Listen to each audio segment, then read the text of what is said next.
엄마, 집을 팔면 우리가 어디서 살라는 거예요? 손주 봐주던 사람이 그냥 나가버리면 우린 어떻게 하라고요? 너희 할 일은 너희가 해라.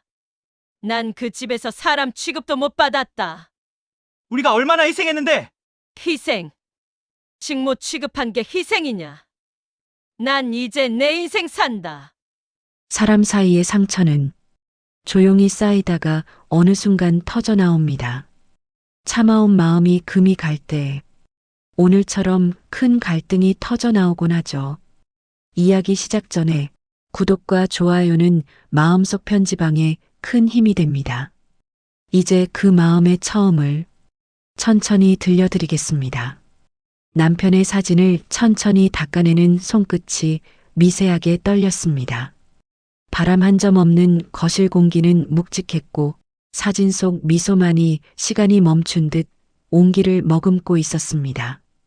선자는 액자를 제자리에 조심스레 올려두었지만 마음속 허전함은 내려놓을 길이 없었습니다. 여보, 나도 이제 조금 힘드네요. 낮게 흘러나온 말은 방 안을 빙 돌아 천천히 사라졌고 누구에게 닿을 수도 없는 소리만이 허공을 맴돌았습니다. 남편이 세상을 떠나고 난 뒤 찾아온 적막은 시간이 지나도 옅어지지 않았고 오히려 길어진 밤마다 더 짙게 깔렸습니다. 저녁을 준비하는 손길에서도 활기는 사라졌습니다. 국을 한 숟가락 끓이다 말고 멍하니 서 있는 날이 많아졌고 젓가락을 들어도 몇 번 뜨지 못한 채 도로 내려놓을 때가 대부분이었습니다. 식탁 건너편 남편이 앉던 자리는 그대로였지만 그 자리에 남아있는 건 따뜻한 기억이 아니라 더 깊어진 빈자리뿐이었습니다. 선자는 텅 빈 그 자리를 바라보며 가슴속에서 묵직한 무언가가 서서히 차오르는 걸 느꼈습니다. 당신 없이는 별것도 아닌 하루가 이렇게 길어요. 혼잣말은 자조적으로 흘러나왔고 스스로도 예상치 못한 가라앉은 감정에 잠시 눈을 감았습니다. 넓디 넓은 50평대 아파트는 남편과 함께할 때만큼은 사계절의 모든 기억이 담긴 공간이었지만 혼자가 되고 난 뒤로는 정체를 알 수 없는 그림자처럼 선자를 따라다녔습니다. 밤이면 냉장고 모터 소리나 현관 센서 등이 갑자기 켜지는 작은 움직임에 심장이 철렁 내려앉곤 했습니다. 문틈 아래로 스며드는 복도 불빛만 봐도 괜히 겁이 났고 누군가를 기다리는 듯 서성이다. 거실 한가운데 멈춰서는 자신을 발견할 때면 더 깊은 외로움이 밀려왔습니다. 나이가 들수록 겁이 많아진다는 말을 이해하게 되었고 그 사실이 더 서글프게 다가왔습니다. 하루 일정을 끝내고 소파에 몸을 기대는 순간마다 남편의 빈자리는 더욱 선명해졌습니다. 웃음소리가 공기 사이를 채웠던 기억은 흐릿한 향기처럼 남아있었고 선자는 그것을 붙잡으려 손을 뻗어보기도 했습니다. 그러나 손끝에는 아무것도 잡히지 않았고 되려 시린 바람 같은 허무함이 손바닥에 고스란히 남았습니다. 선자는 무릎 위에 올려둔 두 손을 가만히 모으며 이 공간이 과연 앞으로도 자신을 지켜줄 수 있을까 생각했습니다. 그 무렵 아들 경훈에게서 전화가 자주 오기 시작했습니다. 엄마, 혼자 계시는 거 힘드시죠? 집도 크고 위험한 일 생기면 어쩌시려고 그래요. 말투는 다정했지만 말의 끝은 늘 바쁘게 잘려나갔습니다. 전화를 끊고 나면 오히려 더 허전함이 깊어지는 기분이 들었고 선자는 핸드폰 화면을 내려다보며 오래도록 움직이지 못했습니다. 자식에게 기대고 싶지 않은 마음과 누군가의 온기가 필요하다는 마음이 뒤엉켜 답답한 가슴만 만들어냈습니다. 며느리 나영도 통화할 때마다 어머니, 요즘 걱정돼요. 혼자 사시면 위험한 일도 많잖아요. 라며 합가를 넌지시 이야기했습니다. 말투는 공손했지만 어딘가 깊은 곳에서 가벼운 거리감이 느껴졌습니다. 그래도 선자는 자신을 걱정해준다는 말이 고마웠고 마음속 낯선 떨림을 잠시 누그러뜨렸습니다. 혼자 지내는 공허함이 날로 커지고 있었기에 누군가와 함께 지내는 삶이 다시 한번 가능할지도 모른다는 희미한 희망이 생겨났습니다. 며칠 밤을 뒤척이다 선자는 결국 오래 지내던 집을 팔기로 결심했습니다. 소박했던 결혼 초부터 남편과 함께 채워온 공간이었지만 더 이상 이곳에서 혼자 살아갈 자신이 없다는 사실을 인정해야 했습니다. 서류에 도장을 찍는 순간 손끝이 검게 식는 느낌이 들었고 마음 한구석에서는 무언가가 완전히 끝났음을 조용히 알려주고 있었습니다. 당신이 있었다면 이 결정도 덜 무서웠겠죠. 선자는 계약서 사이에 끼워 넣은 남편의 작은 사진을 바라보며 오래도록 숨을 고르듯 앉아 있었습니다. 그 사진 속 미소가 선자를 위로하는 듯 보였고 덕분에 마음이 아주 조금 가벼워지는 듯 했습니다. 그러나 혼자 남은 이 삶에서 어떤 선택을 하든 결국 책임은 자신에게 있다는 사실이 더 크게 다가왔습니다. 선자는 아들 부부와 함께 살게 될 새로운 공간을 떠올리며 앞으로의 인생이 조금은 안정되기를 조심스레 기대했습니다. 그러나 마음 한쪽에서는 알 수 없는 불안이 잔잔한 파도처럼 올라왔다 사라지기를 반복했습니다. 내가 잘한 결정이겠죠? 조용한 독백은 어두운 방 안에서 천천히 흩어졌고 선자는 그 소리가 자신을 다독이는지 아니면 더 깊은 외로움을 드러내는지 알 수 없었습니다. 새로운 시작을 향한 길을 선택했지만 선자의 가슴 속에는 여전히 빈자리들이 차갑게 남아 있었습니다.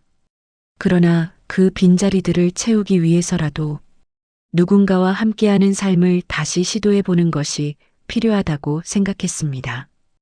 혼자서는 버티기 어려웠던 시간들을 떠올리며 선자는 조심스레 희망을 붙잡으려 했습니다. 그렇게 선자의 새로운 여정이 아주 조용한 마음속 흔들림과 함께 시작되고 있었습니다. 새 아파트에 도착한 날, 선자는 짐을 들고 현관 앞에 잠시 멈춰 섰습니다. 새로운 공간에 대한 설렘보다 알 수 없는 긴장이 먼저 스며들었고 들어서는 발걸음이 조심스러워졌습니다. 집안은 넓고 밝았지만 그 넓음 속에 선자의 자리가 얼마나 될지 알 수 없어 마음속에 얇은 막이 씌워지는 듯 했습니다. 엄마, 이쪽 방 쓰시면 돼요. 아들 경운이 복도 끝 작은 문을 가리켰습니다. 시선이 머문 그 방은 창고 옆에 붙어 있었고 문을 열자마자 묵은 공기와 작은 크기가 먼저 눈에 들어왔습니다. 방 안에는 작은 책상 하나와 좁은 장롱이 놓여 있었고 선자가 가져온 짐을 모두 넣기에는 한계가 분명해 보였습니다. 여기면 괜찮겠지. 선자는 말과 함께 억지 미소를 지어 보았지만 마음속에서는 알 수 없는 쓸쓸함이 고개를 들었습니다. 어머니, 짐도 많지 않으시잖아요. 이 정도면 충분하시죠. 며느리 나영이 부드럽게 말했지만 목소리 끝에 감도는 가벼운 결이 선자의 가슴을 미묘하게 찔렀습니다. 집안에서는 이미 손주가 뛰어다니며 웃음소리가 울려 퍼지고 있었고 경운과 나영은 그 모습을 흐뭇하게 바라보았습니다. 선자는 그 모습을 보며 함께 웃으려 했지만 어디에 서 있어야 할지 살짝 망설여졌습니다. 할머니 왔다. 손주가 달려와 반기자 선자는 그제야 마음이 조금 풀리는 듯 했습니다. 그러나 그 온기조차 얼마 지나지 않아 또다시 조용한 불편함으로 덮였습니다. 저녁 시간이 되자 자연스레 선자가 부엌으로 향하게 되었고 손에 익은 움직임으로 재료를 다듬었습니다. 어머, 어머니가 식사 준비하시게요? 어머니가 해주시면 좋죠. 저희는 요즘 너무 바빠서. 나영은 한 발 뒤로 물러서 있었고 경우는 식탁에서 휴대폰을 보며 아무 말 없이 고개만 끄덕였습니다. 선자는 부엌에서 펜을 달구며 자신이 이 집의 식사를 책임지는 자리가 이미 정해져 있다는 사실을 깨닫기 시작했습니다. 식탁에 음식이 차려지고 가족이 둘러앉자 선자는 자신이 앉을 자리를 잠시 찾지 못하고 주변을 둘러보았습니다.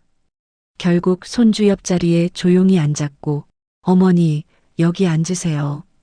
나영이 말하며 자리를 내어주는 듯 보였지만 그 행동에는 배려보다는 규칙을 알려주는 느낌이 담겨 있었습니다. 식사 내내 선자는 가족들의 대화를 들으며 조용히 음식을 뜨고 있었고 웃음소리 사이사이 자신이 끼지 못하는 틈을 또렷하게 느꼈습니다. 식사 후 설거지거리가 싱크대에 쌓이자 경우는 그릇을 내려놓으며 나영에게 말했다. 엄마가 저녁까지 해주셨는데 설거지는 당신이 해. 아니다. 이사 정리 마저 해야 하고 오늘 고단했을 텐데 내가 하마.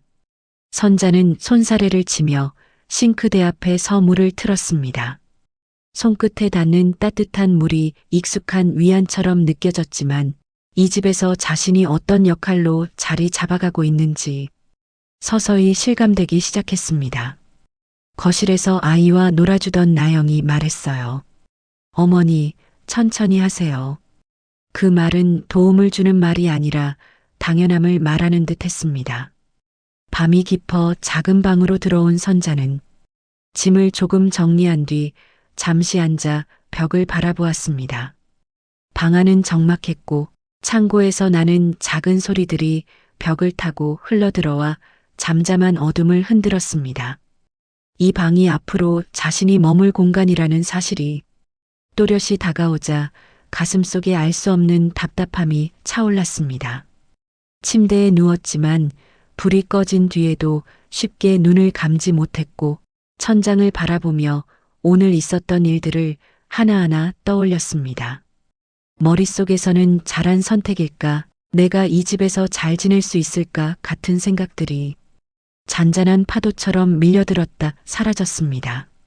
선자는 손끝을 가만히 모으며 마음을 가라앉히려 했지만 어딘가 미세하게 흔들리는 감정은 쉽게 가라앉지 않았습니다. 그렇게 긴 하루가 흘러갔고 선자는 새 시작이라는 것이 항상 따뜻한 것만은 아니라는 사실을 천천히 배우고 있었습니다. 내일은 조금 더 나아질 거라고 스스로를 다독이면서도 가슴속 깊은 곳에서는 알 수 없는 불안이 작게 움트고 있었습니다. 선자는 눈을 감으며 조용히 숨을 고르고 오늘은 그저 이 방에서 잠을 청해보자는 마음으로 천천히 몸을 돌렸습니다. 그렇게 선자의 새로운 생활은 낮게 깔린 불안과 작은 희망이 뒤섞인 채 조용히 흘러가고 있었습니다. 산보이지 않는 무게가 조금씩 쌓여가는 날들. 아침 햇빛이 부엌 타일 위를 따라 길게 번지며 하루의 시작을 알렸습니다. 선자는 데운 물을 컵에 따라 놓고 조용히 숨을 골랐습니다. 서둘러 화장을 마무리하던 나영의 모습이 부엌 한쪽에 비쳤고 손끝은 바쁜 사람의 리듬을 따라 빠르게 움직였습니다. 어머니, 오늘도 부탁드릴게요. 저희 둘 다 회의가 일찍 있어서요. 화장을 마친 손이 파우치를 닫으며 바쁘게 접혔고 나영의 시선은 이미 현관 쪽으로 향해 있었습니다. 선자는 그 결을 몸속 깊은 곳에서 조용히 받아들였습니다. 아이의 신발을 챙기려던 작은 손이 선자를 향해 들려 있었습니다. 할머니, 이거 맞아? 아이의 눈빛에는 졸음과 의존이 섞여 있었고 선자는 자연스럽게 몸을 낮춰 그 신발을 가지런히 맞춰주었습니다. 복도 끝에서는 넥타이를 매며 허둥대는 기척이 들렸습니다. 엄마, 아이 좀 챙겨줘요. 늦겠어요. 걸음을 재촉하는 발소리가 문 쪽으로 멀어져 갔고 선자는 익숙한 무게가 어깨 위에 은근히 내려앉는 것을 느꼈습니다. 현관 앞에서 아이를 챙기고 있을 때 나영이 코트를 여미며 가볍게 미소를 띄었습니다. 어머니 계시니까 정말 다행이에요. 평소 저희 아침도 못 먹고 아이 챙기랴 정말 너무 힘들었거든요. 감사해요. 말은 가벼웠지만 미소 뒤의 안도감은 선자를 향한 감사보다 의존의 무게에 조금 더 가까웠습니다. 아이를 어린이집에 맡기고 돌아온 집은 적막했고 적막 속에서 해야 할 일들이 한눈에 보였습니다. 식탁 위 부스러기, 장난감이 굴러간 자리, 세탁기 앞에 쌓인 옷까지. 선자는 천천히 가방을 내려놓고 팔을 걷어붙였습니다. 손끝이 움직일수록 익숙하지 않은 피로가 몸속에 떠오르기 시작했습니다. 창문을 열어 바람을 쐬어볼까 고민하던 순간 휴대폰이 진동하며 화면을 밝히고 있었습니다. 어머니, 오늘은 집에 계시면 좋겠어요. 오늘 평소보다 늦어서 아이 좀 봐주셔야 할 것 같아요. 메시지를 읽고 난 손이 천천히 내려왔고 잠시나마 가졌던 바깥 공기의 유혹은 조용히 접혔습니다. 선자의 하루는 어느새 이 집의 일정에 맞춰 움직이고 있다는 사실이 서서히 다가왔습니다. 설거지를 하는 도중 거울에 잠시 비친 자신의 얼굴은 예전보다 한층 더 피곤해 보였습니다. 물기를 털어낸 손등에서 작은 떨림이 전해졌고 잔잔하게 쌓인 피로는 얼굴 위에 그늘처럼 내려앉아 있었습니다. 선자는 거울 앞에 가만히 서서 익숙하지 않은 씁쓸함을 바라보았습니다. 오후가 되어 아이의 울음이 방 안을 가득 채웠습니다. 선자는 서둘러 아이를 품에 안고 등을 다독였습니다. 소파에 기대 통화를 이어가던 나영이 잠시 고개를 들어 아이 쪽을 바라보았습니다. 어머니, 잠깐 아이 좀 봐주세요. 시선은 곧 다시 화면으로 돌아갔고 아이의 울림만이 선자의 품 안에서 잔잔하게 흔들리고 있었습니다. 선자의 팔은 아이의 무게를 견디고 있었지만 마음속 깊은 곳에서는 설명하기 어려운 또 다른 무게가 쌓여가고 있었습니다. 저녁이 되어 반찬이 줄지어 식탁 위에 놓였습니다. 경운이 젓가락을 들며 웃음 사이로 말을 건넸습니다. 역시 우리 엄마 집밥이 최고라니까. 그 웃음에는 기쁨보다 익숙한 편안함이 자리 잡고 있었고 선자는 조용히 수저를 움직이며 그 결을 속으로 삼켰습니다. 대화는 활발했지만 선자의 이름이 불리는 일은 없었고 선자의 목소리가 들어설 틈도 자연스럽게 사라져 있었습니다. 며칠 뒤 주말 아침 거실 청소를 하던 중 부엌 쪽에서 익숙한 목소리가 전화 너머로 흘러왔습니다. 어머니 계시니까 집안일은 손댈 것도 없고 우리 둘만이면 맞벌이하면서 애 보고 살기 힘들지. 솔직히 말하면 무료 도우미 같은 느낌? 나영의 가벼운 웃음이 끝에 걸려 있었고 선자의 손은 빗자루를 쥔 채 천천히 굳어갔습니다. 가슴 깊은 곳에서 얇게 퍼지던 피로가 갑자기 뜨겁게 일어났고 눈가로 번지는 물기 또한 부드러운 떨림과 함께 스며들었습니다.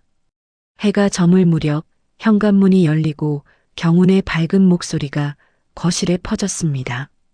엄마 덕분에 요즘 진짜 편해졌네. 그니까 진작 제가 모신다 했잖아요. 그 큰 집에 혼자 외롭게 있는 것보다. 엄마 아들도 매일 보고 이렇게 이쁜 손주도 보고 며느리랑도 돈독해지고 엄마도 좋죠? 옷깃에 붙은 먼지를 털어내며 웃고 있는 모습이 보였고 선자는 미소를 지었지만 그 안쪽에서는 알 수 없는 바람이 서늘하게 지나갔습니다. 편하다는 말의 무게가 감사보다 당연함에 가까웠고 그 당연함이 마음속 어딘가를 깊게 누르는 듯 했습니다. 작은 방으로 돌아온 선자는 벽에 등을 붙이고 두 손을 조용히 모았습니다. 문틈 사이로 들려오는 웃음소리가 오늘 하루 내내 쌓였던 감정을 흔들었습니다. 눈을 감자 마음속에서 아주 작은 균열이 선명하게 드러났고 그 균열은 답을 요구하듯 조용한 진동을 남겼습니다. 나는 이 집에서 어떤 존재로 남아있는 걸까? 말로 꺼내지 않은 질문이 선자의 가슴 속에서 오래 머물며 떨리고 있었습니다. 새벽 공기가 집안에 가만히 깔려 있었습니다. 선자는 잠이 쉽게 들지 않아 천장을 바라보다가 목이 말라 부엌으로 향했습니다. 발걸음은 조심스러웠지만 복도 끝에서는 작은 속삭임이 미세하게 흔들리며 새어나오고 있었습니다. 그 소리는 말끝을 누르며 서로 맞물리는 얇은 숨결에 가까웠고 선자의 걸음은 자연스럽게 그쪽을 향해 멈춰섰습니다. 집 팔아서 40억이면 그것만 있는 게 아니지 않을까? 아버님 사망보험금도 있고 예금도 남아있을 거야. 그런 건 미리미리 정리해서 주셨으면 좋겠는데. 말이 닿아 있는 자리를 향하던 손끝이 살짝 굳었고 선자의 몸 안쪽에서 조용한 충격이 퍼졌습니다. 새벽이라는 시간에 어울리지 않는 낯선 긴장감이 벽 사이로 얇게 스며들었습니다. 그래서 어머니를 지금 이렇게 모셔온 거잖아. 혼자 두면 어디 써버릴지 누가 알아. 집 살 때 내 명의로 했어야 하는데. 말을 내뱉는 입술의 그림자가 부엌 불빛 아래 측면으로 길게 퍼지고 있었습니다. 경운의 목소리는 낮게 깔려 있었고 그 말의 흐름에서는 어머니라는 단어가 가진 따뜻함보다 재산이라는 계산이 먼저 떠올랐습니다. 선자의 식은땀이 등줄기를 따라 아주 천천히 흘러내렸습니다. 어머님이 여기 계시면 편하지. 집안일도 하시고 애도 봐주시고 이렇게 사는 게 서로한테 제일 좋아. 나영의 말은 마치 오랫동안 마음속에 담아두었던 속내를 부담 없이 꺼낸 듯 가볍게 흘러나왔습니다. 그러나 그 가벼움은 선자의 가슴 속에 깊은 무게가 되어 내려앉았습니다. 나영의 손끝은 식탁 모서리를 톡톡 두드리며 초조함 없는 여유를 보였고 그 무심함이 선자의 가슴을 깊숙이 베었습니다. 나중에 상속 얘기 나오면 우리가 모신 거잖아. 이 정도면 누가 뭐라 할 사람도 없어. 경운의 말이 부엌 불빛 사이에서 둔탁하게 울렸습니다. 선자는 자신의 심장이 아주 미세한 진동을 일으키는 것을 느꼈고 그 진동은 순식간에 서늘한 공포로 바뀌어 가슴 안쪽에 깔렸습니다. 자신을 향해 있던 자식의 사랑이 아니라 계산된 필요와 목적이 자리 잡고 있었다는 사실이 한순간에 드러났습니다. 그러니까 지금은 비위 잘 맞춰드리고 잘해드려야지. 뭐 불편해도 조금만 참아야지. 집안일도 잘하시니까 우리한테 딱 아니야? 나영의 말이 가볍게 흩어졌고 그 말의 결은 선자에게 날카로운 비수처럼 느껴졌습니다. 공기마저 무겁게 내려앉았고 선자는 손끝으로 벽을 가만히 짚으며 숨을 들이마셨습니다. 벽 너머로 들려오는 말들이 현실감 없이 멀게만 느껴졌지만 그 어떤 말보다 선명하고 잔혹하게 가슴에 꽂혔습니다. 작은 숨을 토해내던 선자의 입술이 서서히 떨렸습니다. 나를 그렇게 보았구나. 속으로 뱉은 무언가가 가슴 안에서 빠르게 무너져 내렸습니다. 온 집안이 조용했지만 선자의 마음속에서는 거센 파도가 치는 듯 흔들렸습니다. 그동안 있었던 모든 순간들이 하나씩 되감듯 선자의 머릿속에서 흐르기 시작했습니다. 작은 방으로 안내받던 날의 묘한 정막, 집안일이 자연스럽게 맡겨지던 일상의 반복, 고마움 대신 편하다는 말만 남아있던 식탁의 시간들. 그 모든 조각들이 한순간에 의미를 바꾸며 마음속에 조용히 쌓여갔습니다. 선자는 한 걸음 뒷걸음질 치듯 물러서며 벽에 가볍게 기대었습니다. 숨을 깊게 들이마시려 했지만 공기가 가슴에 닿기도 전에 다시 흩어지는 듯 했습니다. 눈가에 뜨거운 물기가 고이기 시작했고 오래된 상처처럼 가슴이 저려왔습니다. 새벽의 고요가 집안을 감싸고 있었지만 선자의 마음속에서는 오랜 세월 참고 견디며 묻어두었던 감정들이 서서히 깨어나고 있었습니다. 그 감정은 분명 슬픔이었지만 동시에 결심으로 이어질 작은 불씨처럼 느껴졌습니다. 선자는 아주 천천히 등을 펴고 고개를 들었습니다. 지금까지 외면해왔던 현실을 똑바로 바라보려는 의지가 눈동자에 번졌습니다. 그리고 오래도록 잊고 지냈던 단단함이 마음속 깊은 곳에서 천천히 모습을 드러내고 있었습니다. 그 새벽 선자는 처음으로 자신에게 말했습니다. 이렇게는 못 살지. 내 노후는 내가 알아서 준비해야겠어. 그 생각은 여전히 아프고 떨렸지만 선자의 마음속에서 분명한 방향을 가진 한 줄기의 빛처럼 번져나갔습니다. 아침이 밝았지만 선자의 얼굴빛은 밤새 잠을 이루지 못한 사람처럼 창백했습니다. 새벽에 들었던 말들이 머릿속을 떠나지 않았고 부엌에 서 있는 동안에도 손끝이 어딘가 떨렸습니다. 물을 데우는 소리조차 어둡게 들렸고 선자는 컵을 잡은 손을 잠시 내려놓았습니다. 나영이 방에서 나와 코트를 정리하며 바쁜 걸음을 옮겼고 눈빛은 일정에 쫓기는 사람처럼 흔들림이 없었습니다. 어머니, 저희 오늘 늦어요. 아이 좀 잘 부탁드릴게요.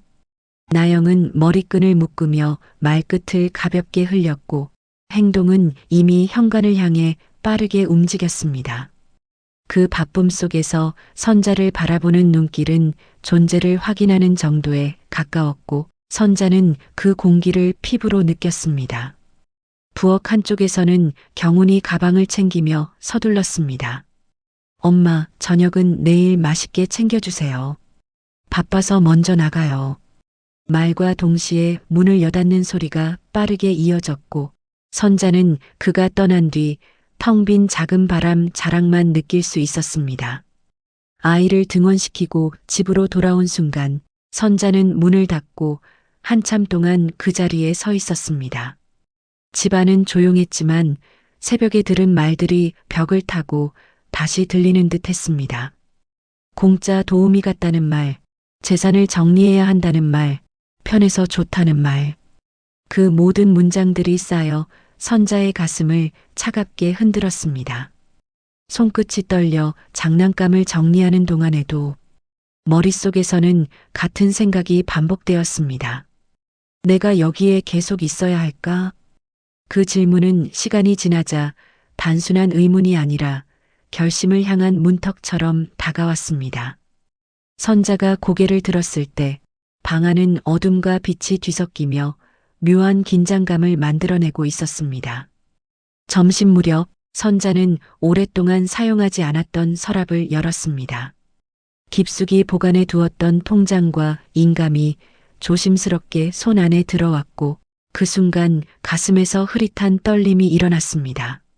남편과 함께 살 때 만들었던 통장은 손때가 묻어 있었고 그 오래된 온기만큼이나 선자의 마음에 묵직한 무언가가 남아 있었습니다. 통장을 바라보던 선자의 시선은 어느 순간 창가 너머 먼 곳을 향했습니다. 내가 남은 삶을 어디서 살고 싶은가?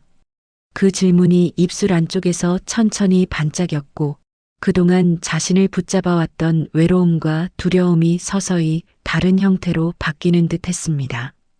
오후에 방을 정리하던 중 선자는 오래된 편지와 사진들을 꺼냈습니다. 젊은 시절의 자신, 남편과 함께 웃고 있던 얼굴, 그리고 고향집 앞에서 찍었던 가족 사진. 그 사진 속의 자신은 지금보다 훨씬 밝았고 자유로웠습니다. 선자의 가슴 깊은 곳에서 잊고 지냈던 따뜻한 기억들이 부드럽게 피어올랐습니다. 사진을 어루만지던 손끝에서 갑자기 단단한 결심이 자라나는 듯 했습니다. 선자는 그 순간 조용히 속삭였습니다. 이제는 나도 나를 위해 살아야겠구나. 그리고 아주 작은 미소가 입가에 스쳤습니다. 눈가에는 여전히 오래된 슬픔이 남아 있었지만 그 어둠 아래에서는 새로운 방향을 향한 희미한 빛이 조금씩 번져나가고 있었습니다. 그날 저녁 선자는 가족이 돌아오기 전까지 조용히 집안 곳곳을 바라보았습니다. 그동안 자신이 지나왔던 자리들, 무거웠던 날들, 그리고 견뎌온 시간들, 모든 순간들이 이곳에 남아 있었지만 이제는 이곳이 자신을 위한 공간이 아니라는 사실을 명확히 깨닫고 있었습니다. 작은 방 문을 닫는 순간 선자는 이미 마음 한쪽에서 결정하고 있었습니다. 이 집을 떠나겠다는 결심은 슬픔이 아니라 지켜야 할 마지막 자존심처럼 선자의 마음을 조용하고 단단하게 채우고 있었습니다. 내일이 오면 이 결심은 행동이 되리라는 것을 선자는 알고 있었습니다. 그리고 그 사실이 두렵지 않은 자신을 보며 아주 오랜만에 깊은 숨을 편안하게 내쉴 수 있었습니다. 아침 햇빛이 부엌 유리 위로 부드럽게 번지고 있었지만 선자의 가슴속은 그젯밤 새벽에 들었던 말 때문에 여전히 시린 기운이 감돌았습니다. 물을 데우는 동안 떨리는 손끝을 선자는 컵을 꼭 쥐며 마음을 다잡으려 노력했습니다. 그래도 내 아들인데. 그 생각이 마음속 깊은 곳에서 아주 오래된 습관처럼 떠올랐습니다. 아이를 돌보고 집안을 챙기며 함께 살아온 시간들이 선자의 감정을 쉽게 정리하지 못하게 붙잡고 있었습니다. 현관 쪽에서 아이가 달려와 선자를 붙잡았습니다. 할머니, 오늘은 나 일찍 와. 작은 손이 선자의 옷자락을 꼭 쥐고 있었고 그 따뜻한 촉감이 선자의 심장을 느슨하게 만들었습니다. 선자는 아이의 머리를 쓰다듬으며 미소를 지었습니다. 아이의 온기만큼은 순수했고 선자의 마음을 잠시라도 따뜻하게 감싸주었습니다. 나영은 바쁜 손길로 가방을 정리하며 말을 꺼냈습니다. 어머니, 저 오늘 외근도 있고 계속 바쁘네요. 오늘 아이 하원 좀 부탁드릴게요. 어머님 계셔서 정말 다행이에요. 매번 죄송해요. 그 말투는 전보다 부드러웠지만 여전히 선자를 향한 의존이 자연스럽게 스며 있었습니다. 선자는 대답 대신 고개를 살짝 끄덕이며 속으로 자신에게 다짐했습니다. 오늘은 마음을 너무 흔들지 말자. 그래도 얘들은 내 자식이니까. 하지만 그 다짐은 오래가지 못했습니다. 저녁 준비를 하는데 경훈이 들어와 신발을 벗으며 밝은 목소리로 말을 꺼냈습니다. 엄마, 저희 이번 주에 우리 여행 가요. 말투는 들뜬 기운으로 가득했고 선자는 그 말 자체가 즐거운 소식이길 바라며 미소를 지었습니다. 그러나 이어진 말이 선자의 마음을 조용히 갈라놓았습니다. 이번엔 나영이 친정 식구들하고 같이 가기로 일정이 다 정해져서 다음번에 어머니는 따로 같이 가요. 경우는 아무렇지 않은 얼굴로 얘기를 정리하며 양말을 벗어 툭 던졌습니다. 선자는 미소를 유지하려 했지만 입가의 근육이 아주 천천히 굳어갔습니다. 친정 식구들하고 여행을 가는데 나는 아무 얘기도 못 들었구나. 그동안 가족들을 위해 일하고 손주를 돌보고 온종일 움직이며 집안의 모든 일을 도맡았던 시간들이 그 말 한 줄에 모두 가벼워지는 듯 했습니다. 선자의 손끝이 도마 위에서 멈추었고 양파를 자르던 칼끝이 허공에서 아주 미세하게 떨렸습니다. 어머님도 여행 좋아하시는데 저희 친정아버지 생신도 있고 이래저래 저희만 가게 돼서 죄송해요. 이해해 주실 거죠? 다음에 시간 맞춰봐요. 나영은 가볍게 웃으며 말을 던졌고 외투를 정리하는 손놀림은 마치 선자가 함께 갈 이유가 당연히 없는 사람처럼 자연스러웠습니다. 그 모습은 선자를 더욱 멈춰 서게 했습니다. 내가 이 집에서 필요한 건 일하는 손뿐이었나? 아이의 웃음소리가 거실에서 들렸고 그 소리는 선자의 마음을 잠시라도 붙잡으려는 듯 따뜻하게 울렸습니다. 선자는 아이를 바라보며 한 번 더 마음을 붙들어 매려 했습니다. 그래도 손주가 있잖아. 이 아이 생각하면 쉽게 나설 수 없지. 하지만 이미 마음속에서는 아주 얇은 균열이 선명하게 번지고 있었습니다. 친정 식구들과 여행을 가며 웃고 있을 가족의 모습을 상상하자 그 틈은 슬픔이 아니라 선명한 깨달음으로 변하기 시작했습니다. 선자는 식탁에 놓인 반찬 하나를 바라보며 깊은 숨을 들이쉬었습니다. 남편과 함께 살던 시절 자신이 만든 음식을 먹으며 웃어주던 기억들이 흩어져 떠올랐습니다. 그러나 지금 식탁 위에서 오가는 웃음과 말들 속에는 선자의 자리가 없었습니다. 그 순간 선자의 마음에서 그동안 붙들어왔던 마지막 정이 조용히 끊어져 내려갔습니다. 성이 나서도 아니었고 소리를 내지도 않았습니다. 그저 너무 조용하게, 너무 자연스럽게 가슴속에서 종이 한 장이 찢어지듯 부드럽게 떨어져 나갔습니다. 나 자신은 내가 챙겨야겠구나. 그 생각이 마음속에서 선명한 형태를 갖기 시작했습니다. 그날 밤 선자는 깊은 숨을 내쉬며 작은 방에 불을 껐습니다. 어둠 속에서 선자의 눈동자는 더욱 또렷해졌고 마음속에서는 오래 미뤄둔 선택이 조용히 결정되고 있었습니다. 이제는 진짜 자신의 앞길을 바꾸기 위한 움직임을 시작할 것이라는 것을 알고 있었습니다. 그리고 그 결심은 이번에는 흔들리지 않을 만큼 단단했습니다. 아침 공기는 평소와 다르지 않았지만 선자의 마음은 이미 다른 방향을 향해 움직이고 있었습니다.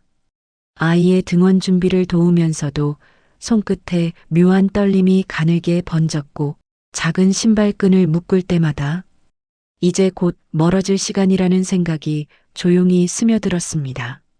아이는 선자의 손을 잡고 할머니, 오늘도 데리러 올 거지? 라고 했고 그 말은 선자의 가슴을 찔렀지만 결심이 다시금 마음속에서 단단하게 굳어졌습니다.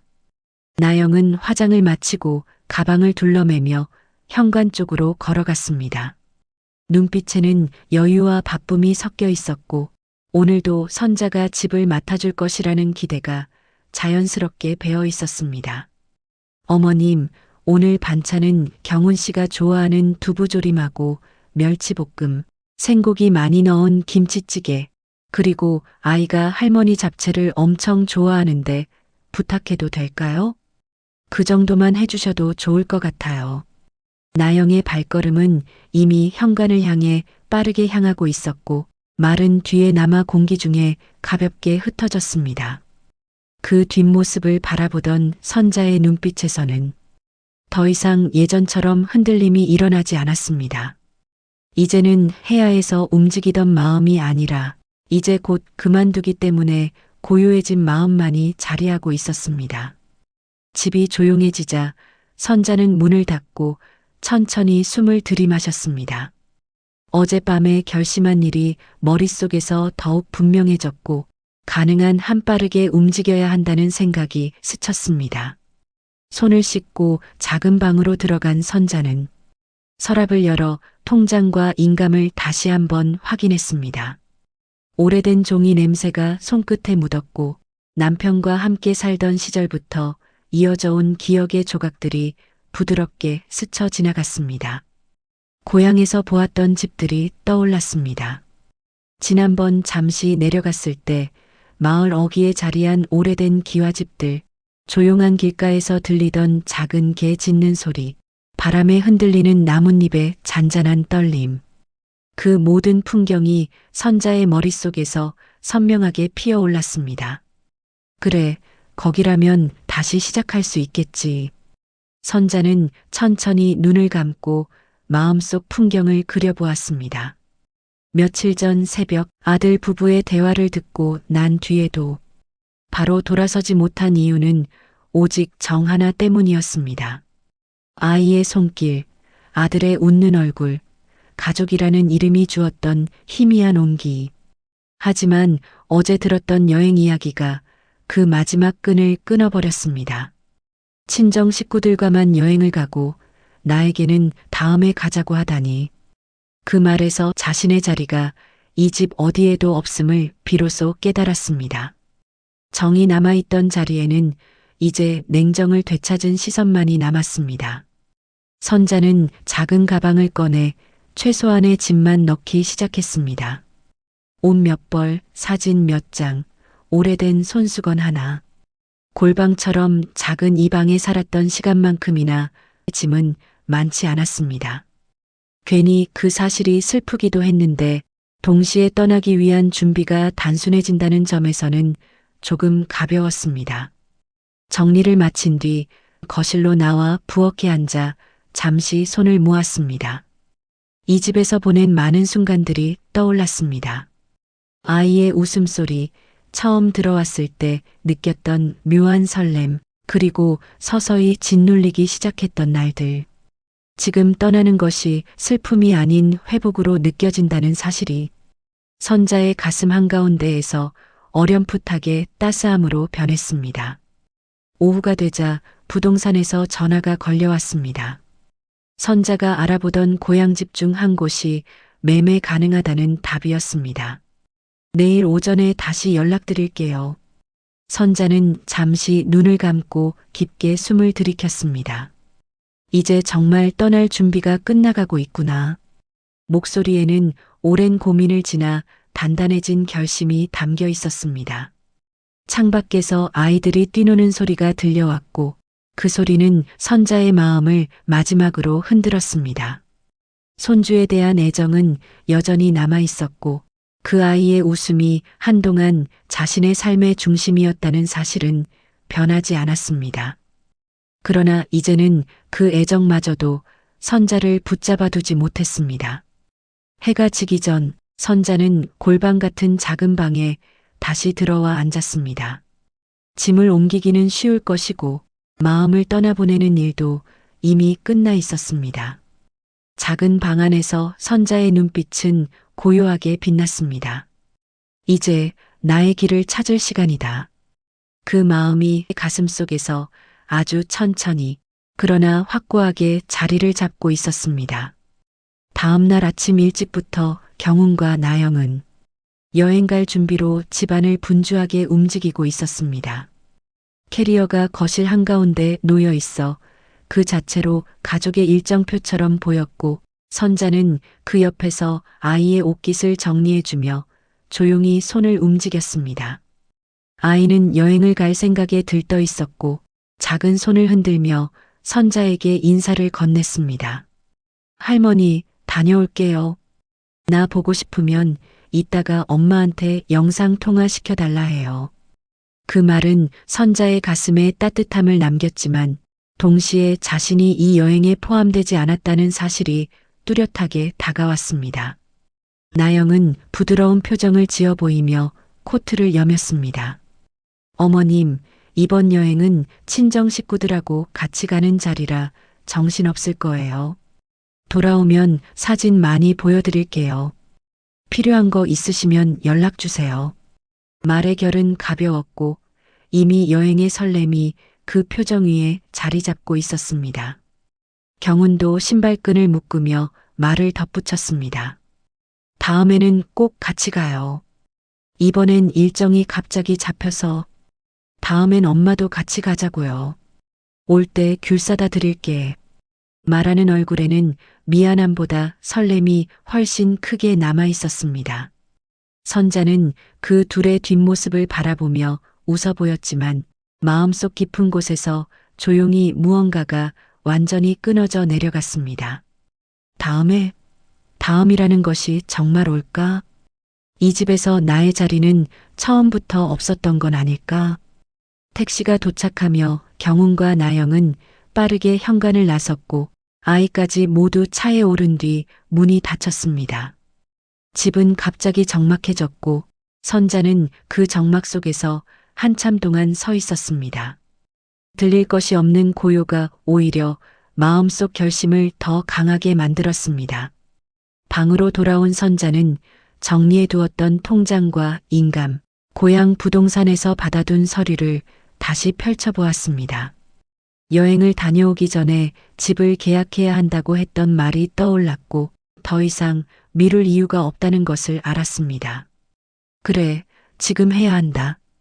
멈추면 또 흔들릴지 몰라. 부동산에 전화를 걸어 고향집 계약을 진행하겠다고 말하는 동안 선자의 목소리는 이전보다 훨씬 안정되어 있었습니다. 모든 서류는 이메일로 오갔고 선자가 해야 하는 일은 생각보다 단순했습니다. 머무르던 작은 방을 바라보자 떠나는데 큰 짐이 없는 자신이 조금은 서글펐지만 그만큼 떠나기 쉬운 삶이었음을 다시 확인할 수 있었습니다. 여행을 떠난 동안 선자는 조용히 짐을 정리했고 방바닥에 앉아 서랍 하나씩을 비우다 오래된 사진을 다시 꺼내 들었습니다. 고향에서 찍은 사진 속 자신은 지금보다 훨씬 편안해 보였고 선자는 그 사진을 보며 슬픔보다 담담함이 먼저 떠올랐습니다. 그래, 이제 다시 그곳에서 살아보자. 며칠 뒤 현관문이 활기찬 목소리와 함께 열렸습니다. 엄마 다녀왔어요. 제주도가 해외여행보다 훨씬 좋은 것 같아요.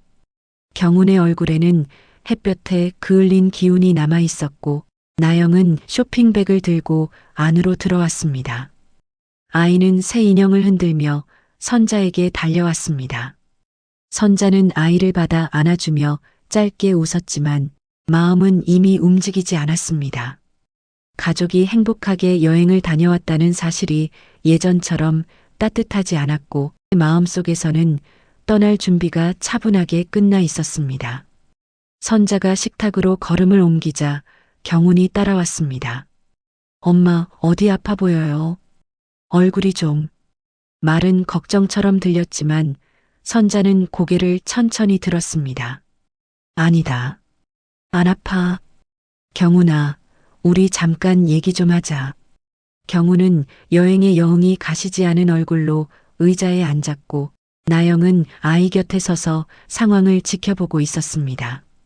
선자는 조금도 흔들림 없는 마음으로 입을 열었습니다. 이 집 열흘 후에 비워줘야 한다. 경운의 눈이 크게 흔들렸습니다. 엄마, 무슨 말이에요? 갑자기 왜? 나영도 손에 들었던 쇼핑백을 내려놓으며 당황한 표정을 숨기지 못했습니다. 선자는 천천히 숨을 들이쉬고 말을 이어갔습니다. 집을 팔기로 했어. 이미 계약했고 인도 날짜도 정해졌어. 나는 오늘 이사 나간다. 너희도 그 안에 다른 집을 알아봐야겠지. 잠시 동안 아무도 말을 하지 못했습니다. 그 침묵 속에서 선자는 자신이 더는 이 집에서 비워질 자리가 아님을 확신했습니다. 나영이 떨리는 목소리로 말했다. 어머님, 그게 무슨 말씀이세요? 너무 갑작스러워요. 집을 내놓다뇨? 이사 온 지 얼마나 됐다고. 선자의 목소리는 차분하고 부드러웠습니다. 내 집 내가 팔았다는데 무슨 말이냐니? 너희에게 말해야 할 이유도 더는 없었으니까. 그 말이 조용히 내려앉는 순간 이삿짐 기사가 배를 누르는 초인종 소리가 들려왔습니다. 선자는 작은 방에서 준비해둔 가방을 들고 나왔습니다. 짐은 얼마 되지 않았고 그 적음이 오히려 선자의 삶을 분명하게 보여주는 듯 했습니다. 선자는 기사에게 고개를 숙여 인사를 하고 옮길 짐을 가리켰어요. 짐이 정말 적네요. 기사는 몇 안 되는 짐을 싣기 시작했습니다. 아들 부부는 그 모습을 멍하니 바라보고 있었습니다. 나 잘 지낼게. 너희도 잘 살 거라. 선자의 마지막 말은 원망도 슬픔도 없었습니다. 오직 자신을 향해 처음으로 내딛는 걸음만이 담겨 있었습니다. 트럭이 아파트 단지를 빠져나가기 시작하자 선자는 뒤돌아보지 않았습니다. 이제 이 집이 아닌 자신의 삶으로 향하는 길을 조용히 걸어가고 있었습니다. 트럭이 멀어지자 선자는 창밖의 길을 조용히 바라보았습니다. 오랜 세월 눌려있던 마음이 비로소 풀려나기 시작하는 순간이었습니다. 하지만 그 평온은 오래가지 않았습니다. 핸드폰이 진동했고 화면에 경운의 이름이 떴습니다. 전화를 받자마자 경운의 목소리가 흔들렸습니다. 엄마 진짜예요? 장난이시죠? 저희끼리 여행 가서 화풀이 하시는 거예요? 잠깐 어디 가시는 거죠? 당황이 목소리 깊숙이 스며 있었고 단순한 혼란이 아니라 두려움이 먼저 들려왔습니다. 선자는 천천히 숨을 고르고 답했습니다. 장난 아니야. 말한 그대로야. 그 집 정리했다. 경우는 말을 잇지 못하다가 떨리는 숨을 내쉬었습니다. 엄마, 갑자기 이사를 왜 합니까? 이유라도 좀 말해줘요. 이게 진짜라면. 하지만 선자가 조용히 돌아갈 생각 없다고 말하는 순간 전화기 너머에서 깊은 침묵이 길게 흘렀습니다. 경우는 그 침묵 끝에서 가까스로 말을 이었습니다. 내일 확인해 보러 부동산에도 가볼 거예요. 엄마 말이 너무 갑작스러워서 믿기지가 않아요. 그 음성은 분노 전에 오는 불안과 절박함 그 자체였습니다. 선자는 더 말하지 않았습니다. 내가 확인하고 싶으면 확인해. 어차피 이미 끝난 일이다. 전화를 끊고 난 순간에도 선자의 표정에는 흔들림이 없었습니다. 다음 날 아침 경우는 회사에도 가지 못하고 급하게 옷만 걸쳐 입은 채 동네 부동산으로 향했습니다. 새벽에 한숨도 자지 못한 탓인지 얼굴에는 깊은 그늘이 드리워져 있었습니다. 저 혹시 이 주소 집 매물 나왔나요? 부동산 직원은 컴퓨터를 확인하다가 화면을 돌려 보여주었습니다. 네, 어제 계약됐습니다. 급매로 나왔는데 또 그 집을 찾고 계신 분이 있어서 바로 계약하고 잔금 날짜도 잡혔어요. 모니터에 선명하게 떠 있는 주소, 계약 일자, 판매 완료 표시. 경우는 말문이 막혀 화면만 멍하니 바라보았습니다. 진짜 팔렸다고요? 직원은 이미 끝난 일이라는 듯 담담하게 고개를 끄덕였습니다. 그제야 경운의 표정이 완전히 무너졌습니다. 엄마가 한 말이 모두 사실이라는 현실이 피부에 직접 닿듯 차갑게 밀려왔습니다. 밖으로 나와 벽에 기대어 숨을 몰아쉬던 경우는 결국 떨리는 손으로 엄마에게 전화를 걸었습니다. 엄마, 왜 이런 큰일을 우리한테 말도 안 하고 혼자 결정하면 어쩌자는 거예요? 목소리는 분노를 숨기지 못했지만 그 안에는 애절함이 더 짙었습니다. 당장 어쩌라고요? 아이는요? 나영이는요? 선자는 조용히 답했습니다. 그건 너희가 알아서 해야지. 애초에 너희 전세 계약 끝나서 이사해야 할 시점에 나한테 합가하자 해놓고 집은 내가 샀고 너희는 들어와 살기만 하지 않았니? 경운의 숨소리가 거칠어졌다. 엄마가 우리한테 이렇게 갑자기 등을 돌릴 수 있어요? 그러나 선자는 흔들리지 않았습니다. 돌린 게 아니야. 내가 살 길을 일찍 되찾은 거지. 경운의 목소리는 한순간 무너지는 듯 낮아졌다. 그럼 유산 정리는요? 아버지 남긴 것들, 집 말고도 있잖아요. 그것도 미리 얘기해줬어야 제가 얼마나 준비해야 하는지. 그 순간 선자의 시선이 단단히 굳어졌다. 오랜 세월 눌러왔던 가슴속 대답을 담아 차갑지 않은 단호함으로 천천히 말했다. 경운아, 내가 20살 넘기고부터 아버지랑 내가 얼마나 보탰는지, 내 사업한다고 몇 번을 도와줬는지 내가 더 잘 알 거다. 말 한 줄 한 줄이 경운의 숨을 멈추게 했다.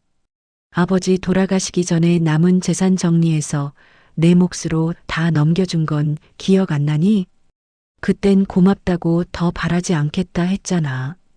경운은 입술을 떨며 말을 잇지 못했다. 선자의 목소리는 흐트러짐이 없었다. 더 줄 거 없다. 줄 만큼 주고 해줄 만큼 다 해줬다. 이제는 너희가 너희 삶 책임져라. 전화기 너머에서 경운의 숨이 얕아지고 애절함이 묻어났다. 엄마, 그러면 나보고 어떻게 하라는 거예요? 이제는 엄마한테 기대지 말고 살아. 너희 맞벌이 하면서 생활비 한 번 안 주고 내가 아이 보면서 집안일 다 하고 관리비까지 내가 다 내고 생활했다. 전세집 뺄 때 받은 돈으로 또 전세를 구하던 월세를 살던 처가집에 손을 내밀던가 내가 가장이니 가장이 알아서 살길 찾거라. 선자는 더 말하지 않고 전화를 끊었습니다. 손끝이 떨리지 않았고 마음이 흔들리지도 않았습니다. 창밖을 스치는 바람 소리가 조용히 울렸고 오랜 세월 눌러두었던 짐이 완전히 내려가는 듯한 평온함이 선자의 가슴 깊은 곳에 부드럽게 자리 잡았습니다. 고향집에 자리를 잡은 뒤로 선자의 하루는 차분하고 단정한 리듬을 찾기 시작했습니다. 아침마다 들리는 닭 울음소리, 창가에서 흔들리는 빨랫감, 마을 사람들의 인사. 예전에는 집안일을 끝없이 반복하던 시간이었다면 이제는 선자가 선택한 일을 하는 시간으로 바뀌었습니다. 작은 텃밭에 상추를 심고 시장에 나가 노인의 친구들과 점심을 먹고 동네 아이들에게 김밥을 말아주기도 했습니다. 마을 사람들은 선자를 곱고 예쁜 성품 가진 서울댁이라 부르며 반겼고 그 따뜻한 환대는 선자의 마음을 더 단단히 붙잡아 주었습니다. 어느 날 경운에게서 엽서 한 장이 도착했다. 전화 대신 보내온 엽서에는 짧게 이렇게 적혀 있었습니다. 엄마, 그동안 죄송했어요. 아이도 많이 보고 싶어 합니다. 시간 괜찮으시면 집에 한번 놀러 오셔요. 글씨는 서툴고 흔들려 있었지만 그 흔들림이 오히려 진심처럼 느껴졌습니다. 선자는 엽서를 책상 위에 올려두고 창밖을 한참 바라보았습니다. 아들을 미워하는 마음은 없었지만 그렇다고 해서 다시 예전처럼 돌아가겠다는 생각도 들지 않았습니다. 한편 아들 내외의 현실은 달라졌어요. 선자가 떠난 뒤 아들 내외는 급하게 집을 옮겨야 했습니다. 전세 대출을 받으려다 소득부채 문제로 심사를 여러 번 거절당했고 결국 월세로 좁은 아파트에 들어가게 되었습니다. 생활비도 빠듯해졌습니다. 그동안 선자가 해주던 집안일, 애 봐주기, 반찬, 청소 생활비, 그 모든 것이 하루아침에 사라지자 며느리의 표정은 날마다 험해졌습니다. 당신 엄마한테 잘했으면 우리가 이런 상황 겪었겠어? 나영은 예전과 달리 말끝마다 날이 서 있었습니다. 경우는 할 말이 없었습니다. 마음 한구석에서는 부정할 수 없는 죄책감이 고개를 들었기 때문입니다. 특히 아이가 할머니를 찾을 때가 가장 힘들었다. 할머니는 왜 안 와? 아이는 매일 몇 번씩 물었습니다. 그 말이 경운의 가슴을 날카롭게 긁었고 그럴 때마다 그는 선자의 사진을 바라보며 울컥하는 마음을 여러 번 삼켰습니다. 처가 식구들과 여행을 갔던 이후로 나영은 홀로 아이를 보며 집안일까지 병행해야 했습니다. 하루는 말다툼 끝에 친정 어머니가 나영에게 말했어요. 너도 사돈한테 너무했다. 사돈 집에 얹혀 살면 당연히 일도 나누고 도움 주고받는 거지. 그런 분을 왜 그렇게 몰아붙였니? 그 말은 나영에게 큰 충격으로 돌아왔어요. 설마 남편과 재산 문제에 대해 했던 대화들을 들으셨던 건 아닐까? 자신이 했던 말들이 떠올라 마음 깊은 곳이 서늘해졌다. 이후 나영은 조용해졌고 예전처럼 시어머니에게 투덜대거나 무시하는 말투를 쓰지 못하게 되었다. 몇 달 뒤 경우는 아이 손을 잡고 고향으로 내려왔다. 마을 어귀에서 그 모습을 본 선자는 놀라지 않았습니다. 경운의 얼굴에는 지친 사람 특유의 그늘이 드리워져 있었고 아이는 선자를 보자마자 달려와 안겼습니다. 할머니 보고 싶었어. 그 말 한마디에 선자의 마음이 흔들렸지만 예전처럼 자신을 잃지는 않았습니다. 그 흔들림과 내가 먼저 나 자신을 챙기자는 결심은 이제 공존하고 있었기 때문입니다. 경우는 조용히 선자의 앞에 섰습니다. 엄마, 이제야 알겠어요. 엄마가 얼마나 힘들었는지, 우리가 얼마나 무심했는지. 선자는 아무 말 없이 고개만 끄덕였습니다. 그 대신 차를 내어주고 아이와 함께 마을을 산책했습니다. 오랫동안 마음속에서 무너져 있던 관계가 조금씩 정리되는 듯 했습니다. 그러나 선자는 끝까지 다시 같이 살자는 말은 하지 않았다. 그것이 가장 강력한 사이다이기 때문이었다. 다시 돌아가면 또다시 자신이 희생될 것을 알고 있었고 그 사실을 아들 역시 뼈저리게 느끼고 있었기 때문이었다. 경운도 더 이상 그 말을 꺼내지 못했다. 대신 부드럽게 부탁했다. 엄마, 가끔 우리 집에 놀러만 와주면 안 돼요? 선자는 미소 지으며 대답했다. 응, 그건 괜찮지. 그 말에 아이가 환하게 웃었고 그 웃음이 선자의 마음 한가운데 부드럽게 들어와 자리 잡았다. 오랫동안 누군가의 엄마로, 누군가의 며느리로만 살아오던 선자는 마침내 나라는 이름을 되찾았습니다. 한 사람의 희생을 당연하게 여기던 마음은 결국 그 대가를 치렀고 잃고 나서야 비로소 그 소중함을 깨달았습니다. 하지만 선자는 뒤돌아보지 않았습니다. 남은 생을 누구의 짐도 아닌 오롯이 나 자신으로 살아가기 위해서였죠. 어쩌면 우리는 살아가며 비슷한 마음을 한 번쯤 품게 됩니다. 이젠 나를 위해 살아도 되지 않을까 하는 작은 바람 말입니다. 오늘의 이야기가 누군가에게는 위로가 되고 누군가에게는 마음을 지키는 용기가 되기를 바랍니다. 다음 이야기에서도 삶의 어느 조각에서 건져온 또 다른 마음을 들려드리겠습니다. 함께 해주셔서 고맙습니다. 편안한 밤 보내세요.